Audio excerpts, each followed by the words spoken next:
And good Sunday morning. Cool, foggy. Thank you. Clear and sunny.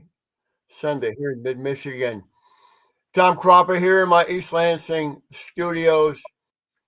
Kerry Keyton in the Big Gel studios on the east side of Lansing. Here to talk about the last 24 hours.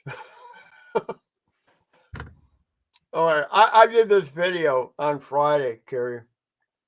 I talked about it's going to be a great weekend in the state of Michigan for four reasons. Sorry, Michigan State's going to beat UCLA.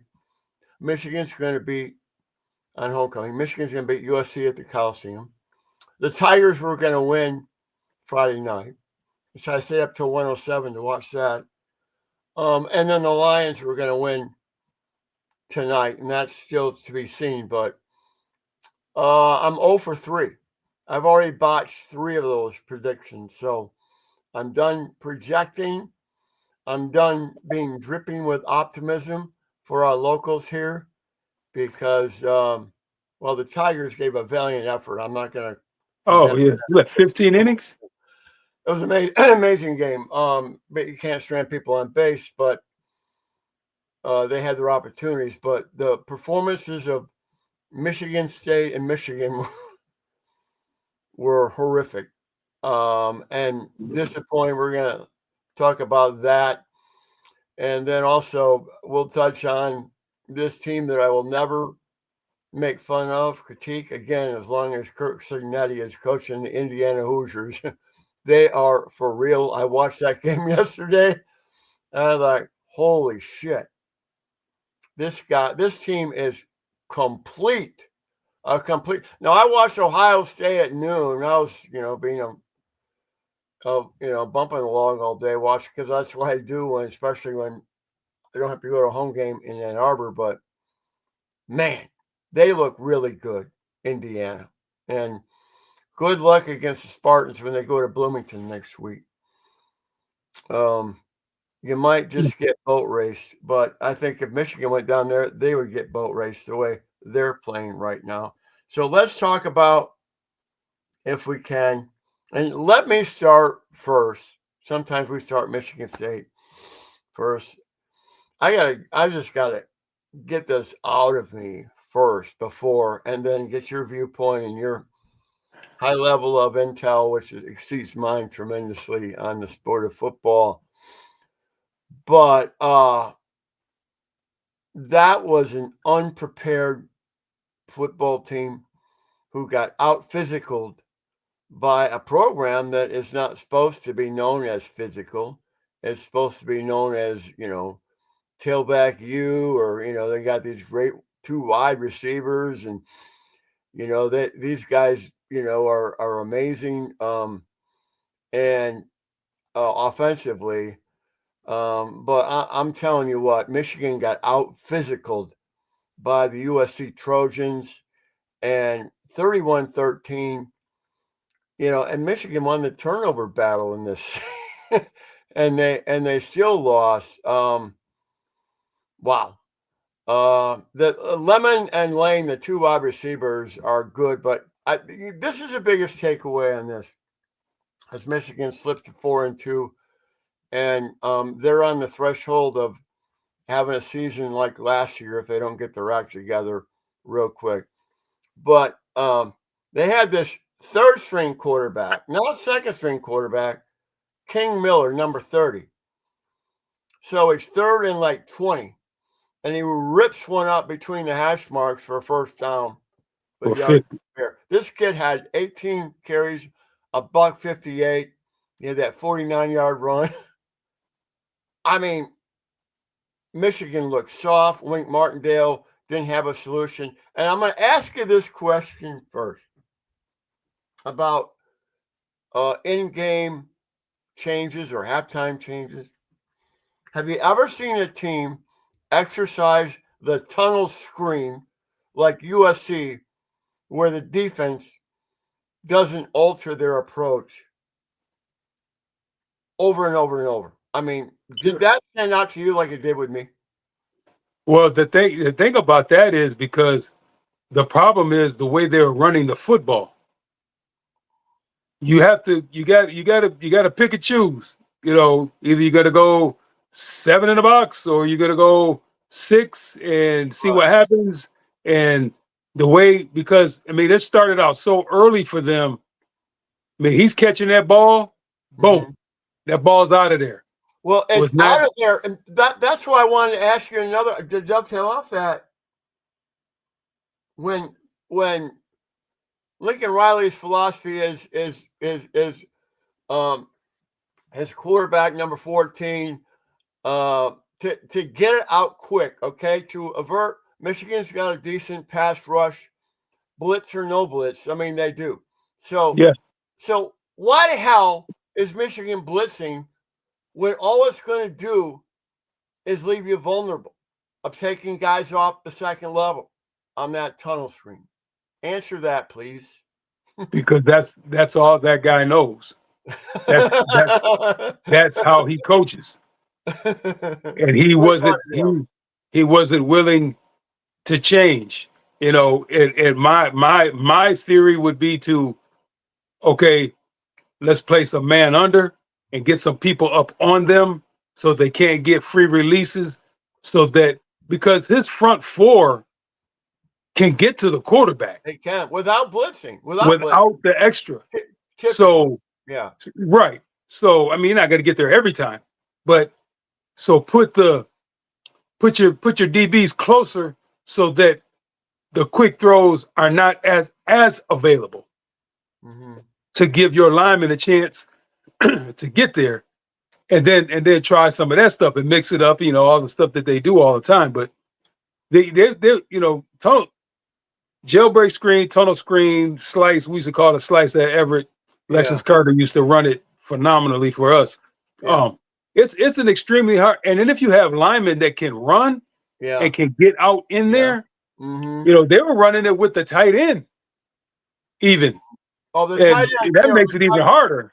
I was salivating watching their usage of the tight end in the middle third of the field, which Michigan has exercised with Colson Loveland the last 2 years.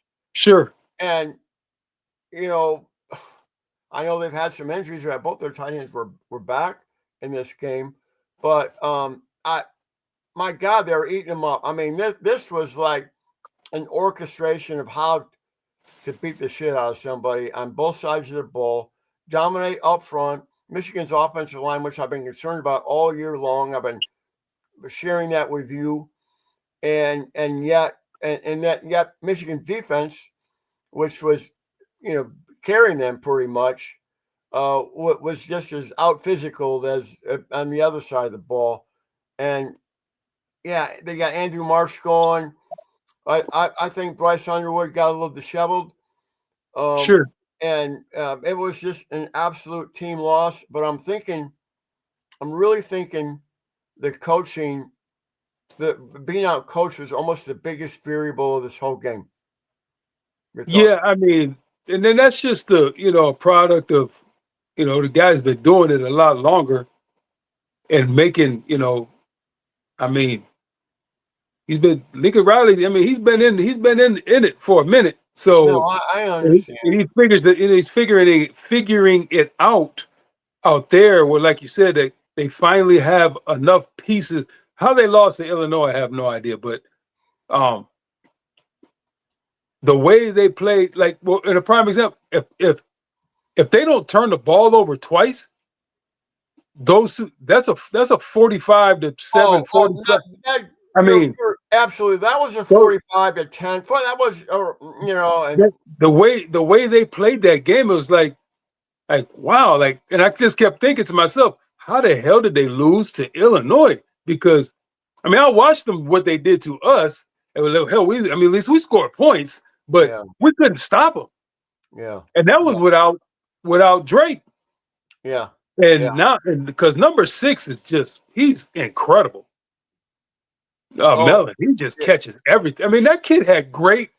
coverage on him on the touchdown. I mean, you can't get better coverage than Oh that. no, the coverage was great. And he still caught the ball. Yeah, Jacoby Lane number 8 is really good, but Lemon number 6, who you're talking about, he had 9 catches, 93 yards, Yeah. 28 yards. He was phenomenal. The Trojans racked up 489 yards of total offense. That's a lot. That's a lot for having such a highly acclaimed defense that Michigan has.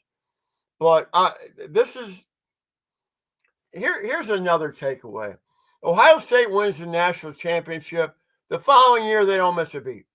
Michigan wins the national championship. They go into a tailspin. They did it in 98 too, after 97. I mean, that's hats off to Ohio State. They're a machine. And I know Michigan's beat them 4 years in a row. That ain't happening this year. But there is a cavernous gap, in my opinion, between Ohio State and Michigan in terms of continuity of excellence within the program. Yeah, I mean, because you lose 8 starters plus your defensive coordinator. I know. And you get better. And you get better. Yep. I'm a machine. That was, they are impressive. And the scary part is I think they still have Smith for another year, I think, because he's only a sophomore. He's got to stay another year. Can't leave. Yeah. But Kerry, like I said, it was this game next Saturday with Washington. I'm picking the Huskies to win this game. Almost before this game, I've been worried about that Washington home game after the SC. I don't see him beating Washington. I don't. Because I watched the Huskies when I was watching the Tigers, there was another game in Seattle that I had on monitor too, Washington versus Rutgers. You were busy Friday night with high school, but this quarterback for Washington's pretty good. okay. And I see him causing Michigan. I mean, unless there's a complete flip around like UCLA did, and we'll talk about the Bruins in a second. But I hope they beat Washington because then they can have a decent season. I don't think this is a playoff team by any stretch because there's too many chinks in the armor that were masked earlier in the year. This was full exposure. They played Oklahoma and they played USC, a little bit higher level teams, and they got beat by double digits where the score was not indicative of the disparity of the two teams. Sure. Oklahoma is way better than Michigan.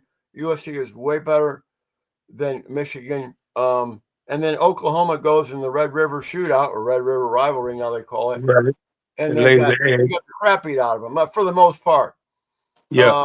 And when their quarterback was back. So that discredits Michigan's loss. I mean, it was just a bad look for the Wolverines this week. I love the Wolverines. They're my school, my alma mater. But, man, I am starting instantly to question where the season is going. And is it going to be in the 7-win, 8-win like last year? It's starting to look that way. But they do have a favorable schedule. Well, they do, in the essence of, who's on it. Well, yeah. There's no except for Ohio State. Yeah, they got. I mean, that's a loss. That's 3 losses in. Okay, that's happening. I'm sorry. I mean, I hope I'm wrong, but I strongly fear that Washington is going to win next week. And that would be 4 losses right there. And then you've got, I know you're going to snicker, but I mean, if Michigan goes in to East Lansing, 2 losses in a row, I mean, where's their jobber going to be? Maybe they might not want to play. Yeah, I mean, you just don't know. You never know. You don't know. And the same thing with Michigan State. I mean, where are they going to be? Because they're going to get literally boat raced. I mean, they could improve their game 100% and get beat by 5 touchdowns next week. They really could because Indiana is that good. You're playing down in Bloomington, that crowd will be giddy down there.